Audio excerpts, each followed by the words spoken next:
Good afternoon, good evening. How are you, my dear friends? As usual, I'm very excited to see you today. And we have a very interesting topic that we're going to talk about. Yeah. And the question is very simple. How do you drive mass adoption of renewables energy? Because we're all sitting here talking about energy transition, right? And we're wondering how are we going to make it happen? But we know for energy transition to happen, we can need to have a much bigger use of renewables energy. And the question is, how do you make it happen? How do you make it happen? Do you have an idea? If you can drop a message in the comments, I'll be very happy to pick it up. But before we dive into that, let me first of all introduce myself for those of you who still do not know me. My name is Tony Teo. I'm the founder and CEO of Renewable in Africa. We are your Africa clean energy champion. And we do not stop at Africa. Because, for example, the topic that you see today is open to anybody, right? We are your clean energy champion, period. Put it that way. And what we do in this channel, so we like to help you to demystify the renewable energy sector so that it makes sense for you and it makes it easy for you to get involved. Whether you want to be involved as an investor because you have lots of money and you want to invest into it, but you need some additional information to better understand the market. We're here for you. Whether you are a business, you're thinking, I like to go green, right? I like to decarbonize my operation, but I have no idea how to do it. Or I have some understanding, but I like to learn more about it. We are still the guide that can give you all the information that you need. Or maybe you say that, okay, I've worked in banking before. I've worked as an accountant before, right? I've worked in medicine before, but I like to get into renewables energy because I find it exciting. I find it cool, and I want to contribute, to basically constructing a better planet for all of us and for our children. We are still the guy. If you look at all the video that we run, obviously we had on our platform channel, you will see there's multiple videos, different topic, and I'm pretty much sure that you're going to find one that will be of interest for you. And also, we actually even released an interview over the last few days that was of the former Speaker of the Parliament in Democratic Republic of Congo. You want to listen to that because it's very interesting. Now, let me come back to the topic today, which is how do you drive mass adoption of renewables energy? Before I go there, I was almost about to forget. So, if you haven't done yet, I want you to subscribe to the channel, whether it's on YouTube, on LinkedIn, or Twitter and Facebook as well, right? Because we want you to drop your question, drop your comment, tell us what you think about everything that we are talking about, whether you like it, do not like it, you have a question or not, let me know. I can see, for example, that I have a chat here. There's already somebody. Oh, Rahul. Okay, we are interested. Oh, okay, Rahul Singh. So thank you for dropping already your comment. So I'll come back to that in a minute, right? So Rahul is saying we are interested in markets in African market. We are investors and developers. You can contact me and we can explore how to work together. Well, Rahul, I think if you drop me an email on my LinkedIn, so we can see how we can take it we can take it further. Yeah, but first of all, thank you for connecting. We love it. We just love it. Now let's come back to the question of today, which is how do you drive mass adoption of renewables energy? Have you already subscribed? Have you already shared the video? Did you already bring or share it to some of your contacts? If you haven't done it, there's still the time to do it. Okay, let me move on. So, how do we drive mass adoption of renewables energy? So, when we're talking about driving mass adoption, right, we want renewables energy to be the de facto energy that people are using. It doesn't mean that the other sources will disappear all of a sudden. No, we're still going to be using it for a long time. But we want to have a much, much bigger share of renewables energy. It means that it's pretty much going to be driving our life, right? It means that we're going to be using energy to fuel our car, right? Basically, we're going to be using energy to drive our industries. We're going to be using energy to get electricity. We're going to be using energy to get heating. So we're gonna use renewable energy pretty much everywhere, because that's the one thing that you have to understand. Energy, it's about providing you services, right? And this is what we're expecting to see from renewables energy. But where are we now? Clearly, you and I would agree that this is not where we are at the moment. That's the vision where we want to go. But where are we now? So let me share with you a couple of slides that kind of describe to you where we are now. And after that as well, I'm going to tell you how we're going to move on to respond to the question and tackle this question. So let me first of all share my screen for a couple of minutes. Yeah, I think I've seen what I want to share. Okay, I believe you can all see my screen, right? So this, just so that everybody's clear, it's figures, that comes from the global status report that is provided by REN 21. They actually put that together every year, right? And then if you don't know REN 21 yet, you probably want to be checking up on them. This formidable organization promoting the use of renewables energy across the world, right? And I know a couple of people there, and like I say, so very, very good people to work with and to interact. So the report that they put together, and that was what actually came out last year.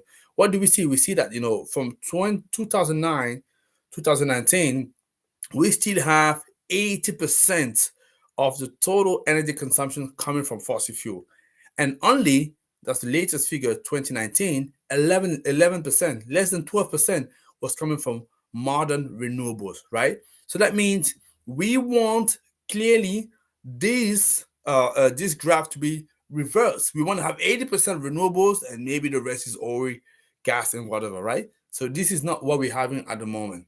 So, and if I go a little further, right, just show me the next page, and I guess that's what we're going to stop. It shows that now, if you look at the split between heating and cooling, transport, and power, you can see the share of renewables, right? Most of the time, when we tend to talk about renewables making progress, we tend to refer to the power sector, where it represents 27%, right? But it's still very, very small compared to the rest of it. Yeah. If you look at transport, it's even lower, 3.4%. That's ridiculous, right? And heat your cooling, 10%. So as I say, we are very, very, very far from where we want to be. Yeah. And the good proportion of our power still come from fossil fuel. So that's, and when we talk about fossil fuel, oil and gas and coal, obviously, right? So, and actually, what I was looking at, uh, figuring out how can we drive mass adoption of renewables energy. So I can see some more questions that are there. So excellent, that's great. Yeah, somebody is already jumping on the opportunity. That's Rahul. I love it. It's brilliant. Hey, that's what it is, right? You're doing business. Somebody saying that he want to tap into Africa. He's looking for contact. Somebody respond immediately. I'm happy, guys, to be providing you a platform for you to collaborate and to network. Okay, I was saying that for us to respond to the question, how can we drive mass adoption of renewables energy? So it's good to know about history, right? What we see at the moment is 80% coming from fossil fuel, and a big part of it comes from oil, and that has been the dominant fuel, I would say, for the last century, right?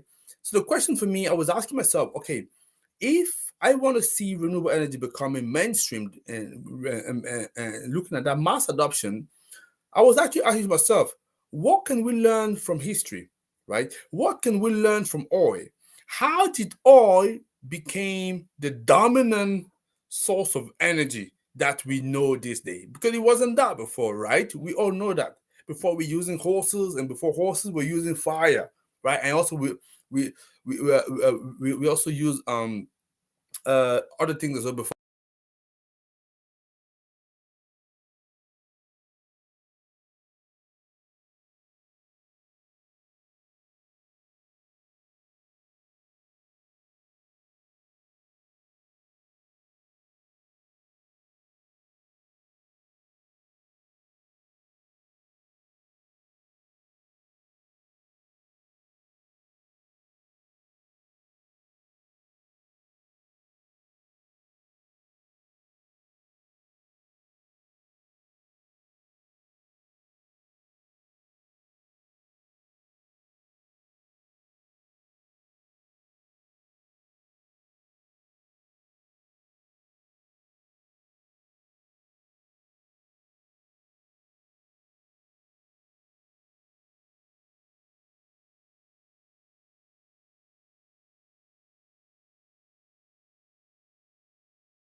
Okay, it looks like now. It looks like I'm back. I'm back online, right?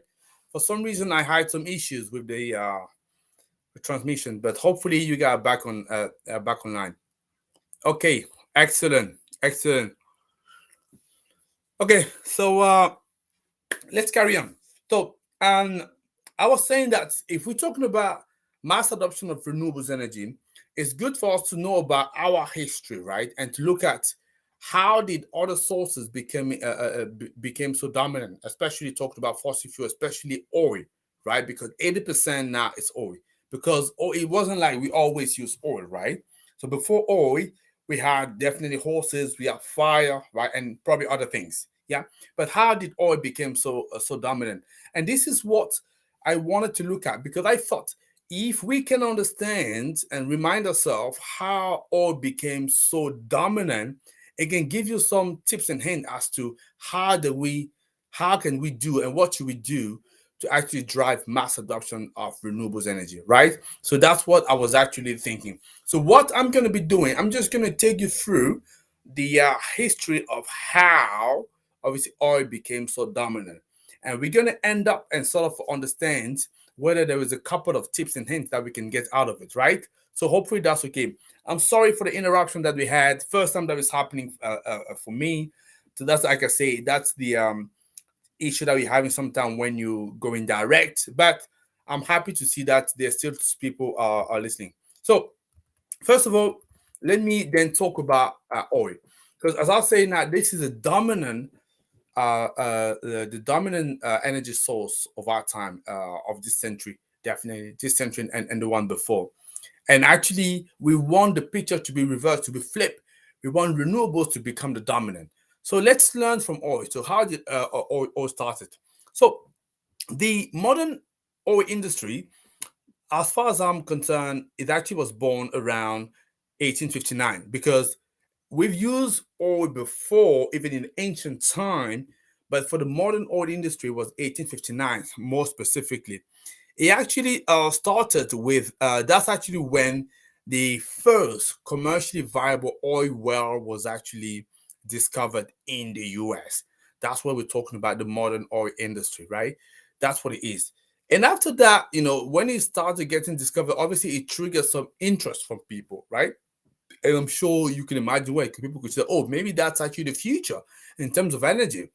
And in 1885, so there was a German engineer called Carl Benz. You can guess. So who is this guy?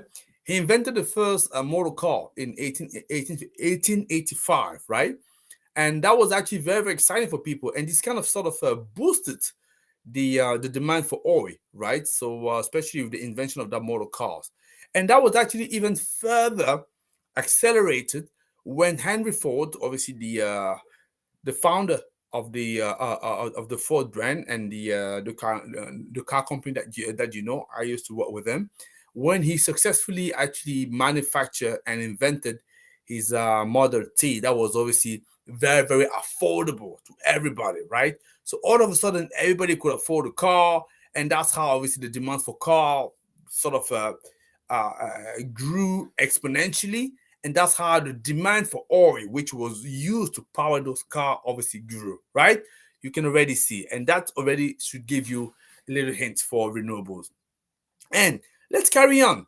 After 1885, in 1908, right, we also have the first oil, because before all of that, the oil well was in the US. But in 1908, we had the first oil discovered in Arab nation, right? And because the car ownership was growing so much, right, clearly there was a good interest, and there was a great interest having other countries as well start obviously providing oil so that they can support the whole demand, right? And the fact that it was discovered in the Middle East, that was very interesting, because all of a sudden this oil could be exploited, offshore or other places at a much more lower cost, but obviously sold in mature economies at premium, right? You can already see how margin were actually quite very, very interesting. Yeah, and that's how things sort of started to happen.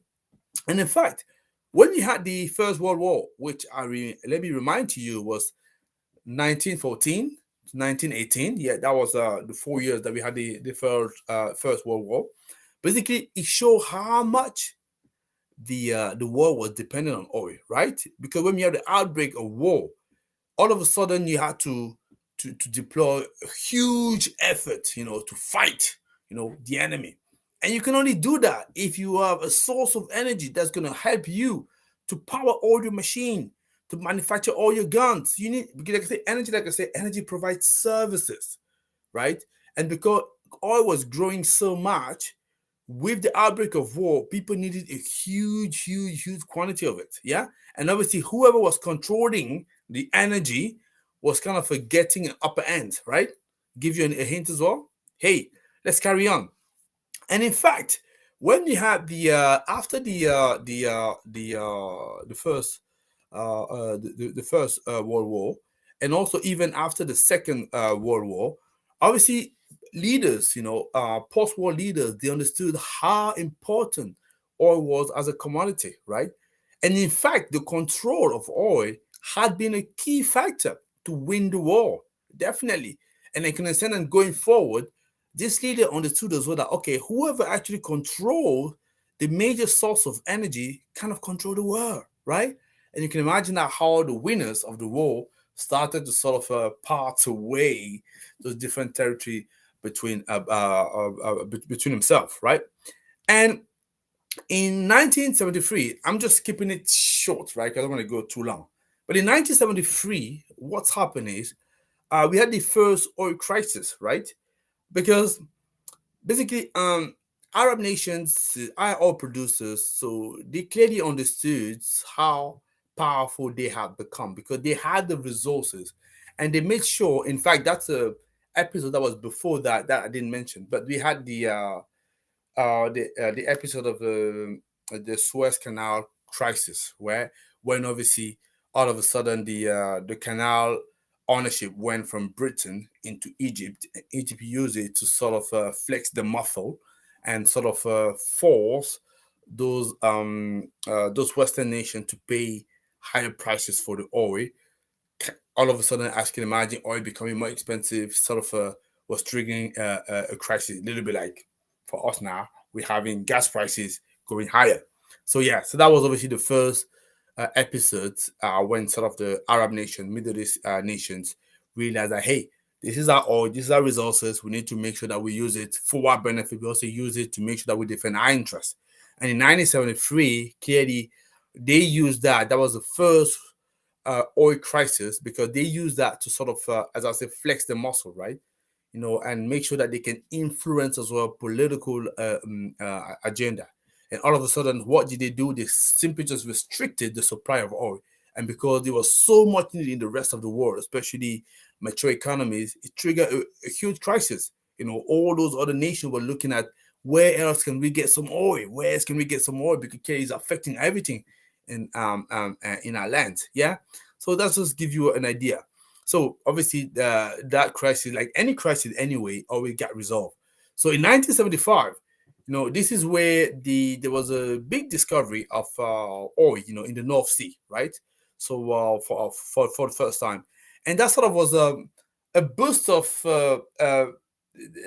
freedom, if I can say, that it was giving back to especially Britain at the time, some Western nation, because all of a sudden they became a little less dependent of Middle East. Not completely independent, obviously not, because it wasn't enough to obviously supply to provide to actually match the demand that was coming from this country. But at least it provided some kind of freedom, and clearly, obviously, because it was the northeast of Scotland, it's kind of a boosted as well the perspective for Scotland as a region and as a country, right? And that's how obviously development really starts happening as well over there. Flash forward, right? So I'm showing you how the discovery of oil of a technology all of a sudden trigger a massive growth because all of a sudden there was now some product that was used by anybody in the population with the Model T that Henry Ford created. it boosted the demand. With the demand so boosted, obviously the dependence of oil getting even more accentuated. Obviously, when you have then the first oil crisis, because Arab nations realized that this is a result, we need to start controlling that a little more, right? It wasn't it didn't place too much.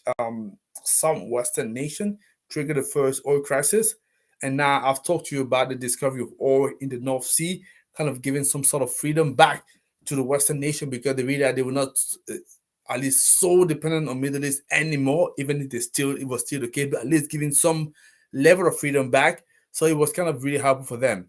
And in 1990, you probably all remember the Gulf War, right? Because what happened is it was two countries precisely at the time.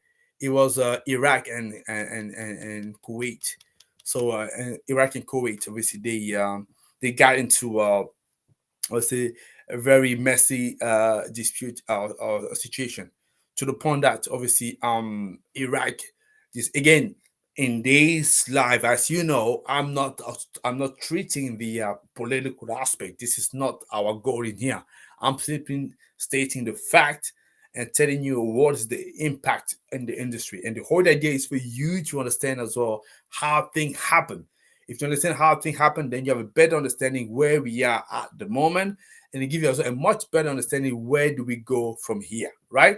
So basically, when we had the Gulf War, we had Iraq that sort of invading Kuwait, right? And in order to control oil field, right? And then and as they did it, obviously the U.S. Coalitions specifically weren't happy about that, because that was oil that was very essential for them, and they decided to get involved, right? To get involved in order to fight the Iraqi. And the Iraqi, for example, one of the things that they were doing during the war, they set fire to over 700 Kuwaiti oil field. As you can imagine, all the panic that it was across the world, all the market was all disturbed. So clearly, if you look at what has happened there, so it became important that keeping that oil supply was very, very important. It became a major strategic objective. So that's what obviously kind of triggered the Gulf War and the involvement of American. And then after that, we also have the Second World War. So let me move you forward, right? Like I say, so I just want to give you a perspective here, a very quick one, because our idea is not to talk about the whole story about it. It will be too long. But clearly in 1998, thereabout, this is where we had the American fracking revolution, because the US becoming so dependent on the Middle East, and not just the US, the whole Europe, the Western world, put it that way, becoming so dependent on the Middle East for oil, and this region being at time unstable wasn't good for them.